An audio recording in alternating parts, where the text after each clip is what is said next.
बुद्धिदाता Shri Gajanan, परमपूजनीय doctor Ramchandra Maharaj, परमपूजनीय सद्गुरुनाथ श्री विष्णू महाराज यांच्या चरणावर साष्टांग प्रणिपात करून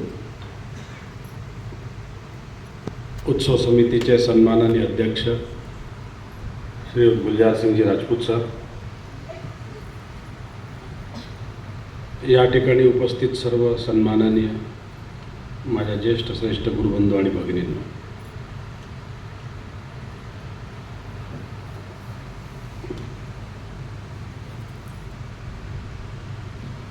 उत्सव सुरू झाला आणि उत्सव संपला. आपल्याला आपण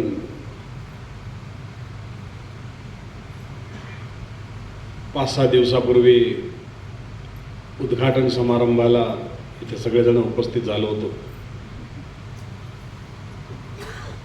आणि आता उत्सव सुरू झाला आहे.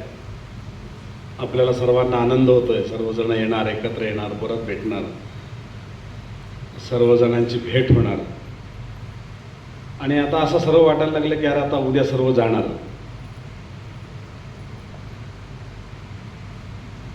एका डोळ्यात दुःख असतं, एका डोळ्यात सुख असतं.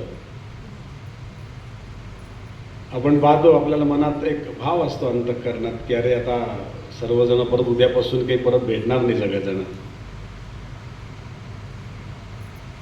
पण तरी सुद्धा आपल्याला एक समाधान हे असतं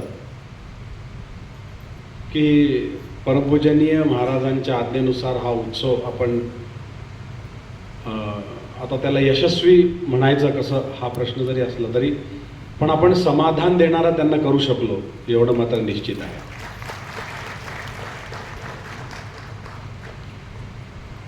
आदरणीय गुलजार सरांच्या अध्यक्षतेखाली गेले अनेक उत्सव आपण या ठिकाणी संपन्न करत आहोत.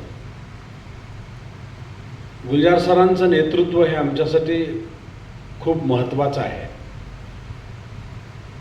मी गुलजार सरांबरोबर जवळजवळ आज 30 वर्षापासून मी त्यांच्या सहवासात आहे. आम्हाला एकदा आठवतं, मला इंदोरला दादांनी एक कार्यक्रम आम्हाला सर्वांना सांगितला होता. त्यावेळेस गुलजार सर, रामभाऊ मुळे, आम्ही, रंजना काकू, अशोक काका अशी सर्व मंडळींना पूर्णवादाचा एक त्यांनी अभ्यास सांगितला होता आणि त्या माध्यमातून आम्हाला सर्वांना एक पदवी दिली होती त्यांनी. त्यांच्या मनाने मी वयाने खूप लहान आहे, पण पूर्णवादच्या कार्यामध्ये इंदोरला जेव्हा आम्ही युवकांचं अधिवेशन घेतलं होतं, मला असं वाटतं की आमच्या सर्वांमध्ये जास्त कोणी युवक असेल तर ते गुलजार सर होते. आमच्यापेक्षा जास्त काम करणे, आमच्या कुठल्याही कामामध्ये तितक्याच आनंदाने हिरिरीने सहभाग केले. त्यावेळेस तिथे टेंट घालावे लागले होते, मांडव वगैरे घातले होते आम्ही, आणि त्या टेंटमध्ये झोपायचा असा आमचा सगळ्यांचा एक कार्यक्रम होता. आम्हाला तिथल्याच काही घर वगैरे किंवा असं काही नव्हतं, शेतावर घेतला होता तो कार्यक्रम. आणि गुलजार सर तेवढे, आता इंदोरची थंडी, त्यात 31 डिसेंबरला कार्यक्रम, असं सर्वजण असताना गुलजार सर मात्र आमच्याबरोबर तितक्याच तळमळीने राहिले. आणि आम्हाला थंडी वाजली पण गुलजार सरांना नाही. ते कसे खेळाडू वृत्तीचे आहेत, ते कसे खेळकर आहेत, हे सर्व मी गुलजार सरांना जवळून पाहिलं आहे. त्यांच्या नेतृत्वाखाली हा उत्सव साजरा करताना त्यांनी मोठेपणाने जरी आम्हाला सर्वांना आज मान दिला असला, सन्मान दिला असला, तरी आम्हाला याची खात्री आहे सर की आपल्या अध्यक्षतेच्या खाली आणि आपल्या मार्गदर्शनामुळेच आम्ही इतक्या यशस्वीरित्या हा उत्सव करू शकतो. कारण आपली जिद्द, आपली तळमळ, आपलं संघर्षप्रवण वृत्ती ही सर्वाची जाणीव आम्हा सर्वांना आहे. तुम्हाला कदाचित माहिती असेल नसेल, सांगणं योग्य आहे नाही माहिती नाही, पण गुलजार सरांचे ज्येष्ठ सुपुत्र सुवर्णसिंग राजपूत माझा मित्र होता, माझा भाऊ होता. पण तो ह्या वर्षी त्याचं दुःखद निधन झालं.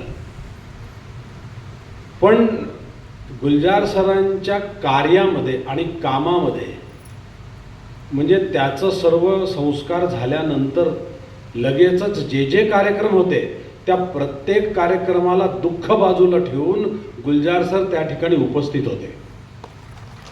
हे गुलजार सरांचं मोठेपण मी तुम्हाला मुद्दामून आज या ठिकाणी सांगतो की कार्याची तळमळ जर एखाद्या व्यक्तीला असेल तर दुःख, महाराजांनी जसं सांगितलंय की दुःख हे पाऱ्याच्या गोळीसारखं करावं आणि त्याला खिशात ठेवावं आणि आपल्या स्वधर्माला, आपल्या कार्याला लागावं. याचं उत्तम उदाहरण जर कोणी असेल तर ते आमचे गुलजार सिंग राजपूत सर आहेत.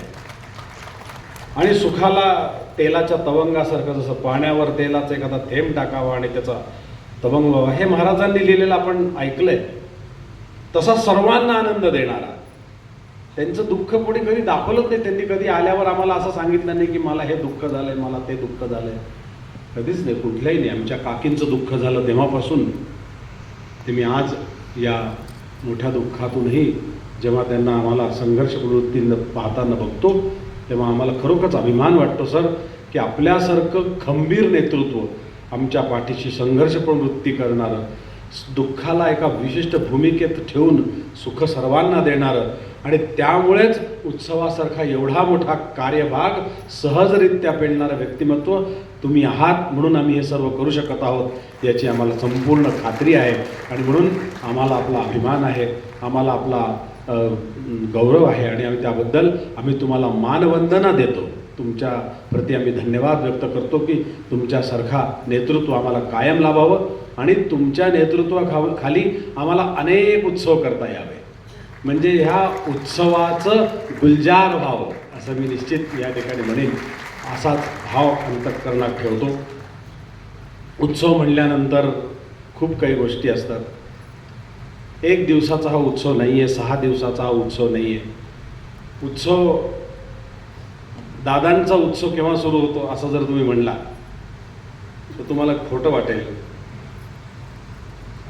काल संध्याकाळी दादांनी काय सांगितलं असेल, गुणेशराव उद्या उत्सव संपतोय, परवापासूनच्या कामाची तयारी काय, कुठलं काम सुरू करायचं, काय नियोजन करायचं, पुढच्या नियोजनाची वेळ आली, असे महाराजांचे कालचे संध्याकाळचे शब्द आहेत.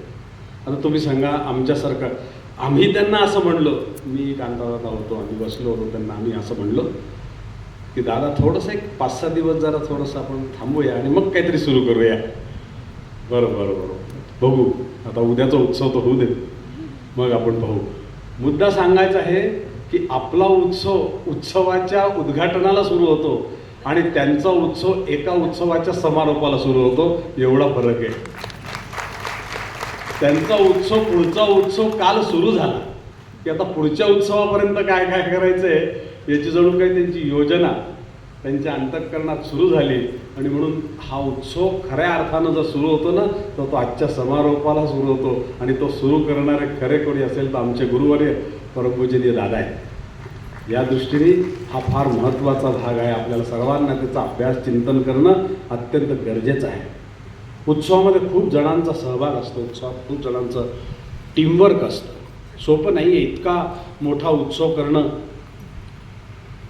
अत्यंत कठीण आहे. आम्ही उत्सवाची पहिली मीटिंग जर केव्हा घेत असू तर तो काळ म्हणजे नवरात्राचा काळ आहे. आम्ही गेले अनेक वर्षापासून असा संकल्प घेतला आहे का देवीच्या नवरात्रामध्ये दसऱ्याच्या पूर्वी उत्सवाची पहिली मीटिंग घ्यायची. मग भले त्या दिवशी काही विचारविनिमय नाही झाला तरी चालेल, त्या दिवशी काही बोलणं नाही झाली तरी चालेल, पण सर्वांनी यायचं आणि आता आपल्याला उत्सवाचं काम सुरू करायचं आहे बरं का, म्हणून किमान चहा पाणी करायचा आणि जायचं. असं आमच्या सर्व टीमचं, उत्सवाची जी जी आमच्याबरोबर काम करणारी टीम आहे त्या सर्व टीमचा एक संकल्प आहे आणि तो संकल्प आम्ही आजपर्यंत करत आहोत. नवरात्रामध्ये आमची पहिली मीटिंग पारनेरला होती म्हणजे होती आणि त्यामुळे त्या दिवशी मीटिंग झाल्यापासून ज्या कार्यक्रमाला प्रारंभ होत जातो त्यामुळे इतके 6 महिने काम केल्यानंतर हा उत्सव इतका यशस्वीरित्या होऊ शकतो. इतकं त्याचं काम करावं लागतं. आपल्याला असं वाटत असतं की आत्ताच झालं आहे, आता काम चला जमायचं आहे, असं नाही आहे. पण खूप काम आणि खूप त्यासाठी सर्व टीमवर्क. पण एक गोष्ट नक्की आहे की याच्यामध्ये कोणा एकट्याचं काम नाही, कोणीच नाही. म्हणजे मी असतील किंवा कांतादादा असतील किंवा आणखीन आमचं कोणी, पण टीममधलं एक कोणी व्यक्तिमत्व नाही. गुलजार सरांची टीम असं आम्ही म्हणूया, पण ती सर्व टीम आम्हाला लावावी लागते इथून तिथपर्यंत. एकालाही सोडता येत नाही. सोडलं तर त्याला सांगावं लागतं की अरे तू जरा सोडतोयस बरं का, जरा लक्ष ठेव, तुझं जरा लक्ष कमी झालेलं आहे, यावर्षी तुझं जरा कमी येणं झालेलं आहे, असं करू नको, पुढच्या वर्षी तुला या टीममध्ये जास्त काम करावं लागणार आहे. कारण दादांना दरवेळेस वेगवेगळं काहीतरी स्वरूप दाखवायचं असतं आणि त्या वेगळ्या स्वरूपाचं सगळं करून आणायचं, घडवून आणायचं फार कठीण असतं. आणि म्हणून पण ह्याही वर्षीचा उत्सव या सर्व टीममुळे, म्हणून मी तुमच्याकडून सर्व टीम करता एकदा जोरदार टाळ्यांनी अभिवादन मागेन की हे टीमवर्क आहे, इट्स अ टीमवर्क. खूप कष्ट आहे या सर्व मुलांच्या. आमच्याबरोबर जी जी टीम राहते ना, खूप काम. म्हणजे माझ्यासारखा ऑर्डर सोडणारा एखाद दुसरा असतो, पण यांच्यासारख्यांना कुठेही यांच्या नोकऱ्या, धंदे, पाणी सर्व सोडून, ज्यांचे ऑफिसेस सर्व सोडून यावं लागतं. मी म्हणेन त्या दिवशी यांना उपस्थित व्हावं लागतं. आणि पुन्हा माझी एक अट्टाहास असतो, माझा एक आग्रह आहे आणि माझी एक ह्या लोकांना विनंती असते, असं सर्व म्हणेन मी की तुम्हाला पारनेरला मीटिंगला यायचं असेल तर फक्त मीटिंगला यायचं, विचारायचं सुद्धा नाही की दादांचं दर्शन घेऊ का. हा माझा संकल्प असतो. आणि आजपर्यंत एकाही मीटिंगला मी त्यांना दादांकडे जाऊ देत नाही. हा मी तुम्हाला हे का सांगतोय की मीटिंग काम हा स्वतंत्र विषय आहे, महाराजांचं दर्शन हा स्वतंत्र विषय आहे. आम्ही दर्शनासाठी म्हणून मीटिंगला येतो, तसं चालत नसतं. आपल्याला मीटिंगला यायचं, मीटिंग यायचं, काम करायचं, निघून जायचं. माझा असा अनुभव आहे की तुम्ही तशा पद्धतीनं काम करा. तुम्हाला दर्शनाला जायची गरज नाही. हाती काम ज्याच्या मुखी नाम राहे, सदा भाग्य पाहे वाट त्याची. तो आपल्याला त्या कामात दर्शन होतं याचा मला विश्वास आहे. वेगळं दर्शन घेण्याची गरज पण नाही. दादा विचारतात, एक काळ असा होता आम्हाला आठवतं उत्सवामध्ये पारनेरला, की आम्ही पाणी हापसायची गरज पडत असे. एक 100 डबे 50 डबे असा हापसण्याचा आमचा एक सर्वांची हे असायची, कॉम्पिटिशन असायची की कोण जास्त डबे हापसायचं. आता त्यावेळेस उत्सवामध्ये, त्या जुन्या उत्सवाचं जर आपण आठवण काढली तर त्या उत्सवामध्ये कधी फारसा अभ्यास, फारसे प्रवचन ऐकायचे, फारसे कार्यक्रम ऐकायचे असा वेळच मिळायचा नाही, शक्यच नव्हतं. कारण कामच असं होतं, सकाळी उठल्यापासून ते रात्री झोपेपर्यंत इतकी कामं असायची की आम्हाला प्रवचनं, व्याख्यानं हे ऐकायला म्हणजे महाराजांचं सुद्धा प्रवचन ऐकायला आम्हाला काम करता करताच ऐकावं लागायचं, अशी परिस्थिती होती. पण आम्ही तो अनुभव असा घेतला की आम्ही जेव्हा डबे हापसायचो, आपल्या नागेश्वर मंदिराच्या तिथे त्यावेळेस हापसा होता, इथे समोर हापसा होता. मला कोणाला, बऱ्याच जुन्या मंडळींना ते आठवत असेल. तर ते हापसताना आम्ही हापसत असायचो, आमचा चेहरा खाली असायचा आणि महाराजांची जेवणाची वेळ असायची रात्रीची. मग महाराज गणेश हॉलकडून या तर इकडे यायचे किंवा इकडे जर असेल तर इकडून तिकडे जायचे. मग जाता येता महाराजांचा, आमच्या डब्बे हापसण्याचा कार्यक्रम चालू असताना आम्हाला महाराज असा एक सहज प्रश्न विचारायचे, अरे बाळांनो थकले तर नाही ना, येऊ का मी तुमच्याबरोबर, हापसू का एखादा डब्बा. एवढं म्हणल्यानंतर आम्ही जर 50 डबे हापसले असतील ना तर आम्ही 100 डबे हापसायचो. एवढी ताकद मिळून जायची. कामातून दर्शन हा एक स्वतंत्रच विषय आहे आणि तो अनुभव आम्ही या मुलांना देण्याचा माझ्याकडून मानस असतो, प्रयत्न असतो या सर्व टीमला, आणि ते करतात याचा मला जास्त आनंद आहे. आणि म्हणून हा सर्व आपल्याला दृष्टिकोन लक्षात घेणं फार गरजेचं आहे. याही उत्सवामध्ये खूप काही काही होतं. आम्हाला खेळ आणायचा कसा असा आमच्यासमोर प्रश्न होता. एवढं सर्व उपस्थित करायचं कसं, एवढे सर्व खेळ खेळायचे, एवढं सर्व साहित्य आणायचं, एवढं सर्व सामान आणायचं कुठून, आमच्यासमोर प्रश्न होते. कसं होईल हे. पण आमच्यापेक्षा दादांनी अनेक कामं अशी करून ठेवलेली, जागा इतकी मोठ्या करून ठेवलेल्या आहेत की आम्हाला काही वेगळं करायची म्हणजे आम्ही याला म्हणलं तर हे स्पोर्ट्स कॉम्प्लेक्स होतं ह्या पूर्ण वर्षात, या उत्सवामध्ये संपूर्ण, दुसरं काही नव्हतंच. तुम्ही पहा जिथे तिथे स्पोर्ट्स चालू होते, प्रत्येक कॉम्प्लेक्स हा स्पोर्ट्स कॉम्प्लेक्समध्ये परिवर्तित झालेला होता. पण सामान आणायचं होतं. पण आमच्या स्पोर्ट्सचं, पूर्णवादाच्या स्पोर्ट्सचं एक विंग सांभाळणारे आमचे दोघं बंधू आहेत, आणि ते म्हणजे मकरंद जोशी आणि संकर्षण जोशी आणि त्यांची संपूर्ण टीम. सागर कुलकर्णी असेल, रोहित असेल, सर्वजण, या सर्वांनी मिळून आम्हाला पाहावं सुद्धा लागलं नाही इतकी सगळी व्यवस्था केली. अगदी औरंगाबादहून सगळं साहित्य इथे आणणं, ते लावणं, मेजरमेंट्स, कोणत्या, आता खो खोलाच किती आमच्याजवळ जागा कमी होती. तुम्ही काल सगळ्या बऱ्याच महिला खेळल्या असं मला कळालं आहे. बऱ्याच जणींचे गुडघे फुटले वगैरे वगैरे. अनेक जणींना साडीमध्ये तो आनंद घेता आला. खूप छान, म्हणजे समाज दादांना जे अपेक्षित होतं. काल अनेक महिलांच्या पायाचे लिगामेंट्स इकडे तिकडे झालेत. आता वर्षभर होईल काय कार्यक्रम व्हायचा असेल तर, पण पडल्याशिवाय लागल्याशिवाय खेळ नाही, हे तितकंच सत्य आहे. पण ते त्याच्यासाठी खेळ करण्याकरता ग्राउंड कसं तयार करायचं हे आम्हाला कुठे माहिती. आम्ही काही टेक्निशियन्स नाही. पण ह्या सर्व मंडळींनी खरोखर यांच्याकरता एकदा जोरदार टाळ्यांचं तुम्ही अभिवादन द्या. मी त्यांना धन्यवाद व्यक्त करा की तुम्ही सर्वांनी मिळून या ठिकाणी खूप सुंदर असा हा आम्हाला व्यवस्था करून दिल्यामुळे आम्हाला अभिमान आहे तुमच्या दोघा बंधूंचा. महाराजांचं पिंपरीमध्ये एकदा कार्यक्रम होता आणि त्यावेळेस त्यांच्या वडिलांनी त्यांना असं सांगितलं होतं की दादा, गुणेश आणि कांता जसे तुमचे मुलं आहेत, ह्या जसं मुलांना पूर्णवादीच्या कार्यामध्ये तुम्ही आशीर्वाद देतात, तशी ही माझी दोघही मुलं आजपासून पूर्णवादाच्या कार्याला तुम्हाला देऊन टाकली, असं सुधीरदादांचं वाक्य पिंपरीमधला. आणि खरोखर त्याच भावनेने या दोघाही बंधूंनी तितक्याच तन्मयतेने काम केलं आणि म्हणून हा आजचा दिवस आपण या ठिकाणी पाहू शकत आहोत. अनेक मंडळी आहेत, अनेक जणांची टीमवर्क आहेत. मला खरं तर सगळ्यांचं नाव घेतलं पाहिजे, सगळ्यांचं घ्यावंसं वाटतंय, पण वेळ इतका आता नाही आहे. पण तरीसुद्धा काही जणांचा आम्ही छोटासा आता गुलजार सरांच्या हस्ते या ठिकाणी सत्कार सन्मान करू इच्छित आहोत.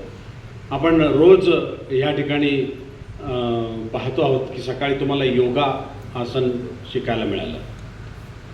याच्यातही ह्यावेळेस म्हणजे आता सर्व मला सांगायचं, कारण हा सगळा ॲनालिसिस आहे. हे सगळं आपण एका प्रकारे अभ्यास करतो आहोत की या योगामध्ये सुद्धा महिलांची आघाडी आहे. बिचारे आमचे बाळासाहेब जोशी तिकडे रोज बसत होते, पण पुरुषांनी काही तिकडे जाण्याची काही हिंमत दाखवली नाही. काही फार पुरुष काही तिकडे त्या योगाच्या आसनाला काही गेले ते, पण महिलांनी मात्र आघाडी मारली आणि महिलांचा हॉल पूर्ण भरलेला असायचा. त्यामुळे योगासनाचा हा अत्यंत सुंदर प्रयोग आपण 2 दिवस 4 दिवस आमच्या मानसी वहिनींनी आणि त्यांनी एरोबिक्सचा हा सुंदर कार्यक्रम त्या ठिकाणी केला. अशा अनेक दृष्टीने हा योगाचा आणि याचा प्रचार प्रसार आणि अभ्यास करण्याचं काम या माध्यमातून आपण केलं. त्या योगाचे दोघंही शिक्षक श्रीयुत बाळासाहेब जोशी आणि सौभाग्यवती अनुराधा कुलकर्णी या जर या ठिकाणी असतील तर त्यांनी व्यासपीठाकडे यावं. मी त्या दोघांनाही या ठिकाणी पाचारण करतो. बाळासाहेब जोशींकरता जोरदार टाळ्या आपण या ठिकाणी देऊया. खूप छान योगाचे शिक्षक आहेत, योगामध्ये पारंगत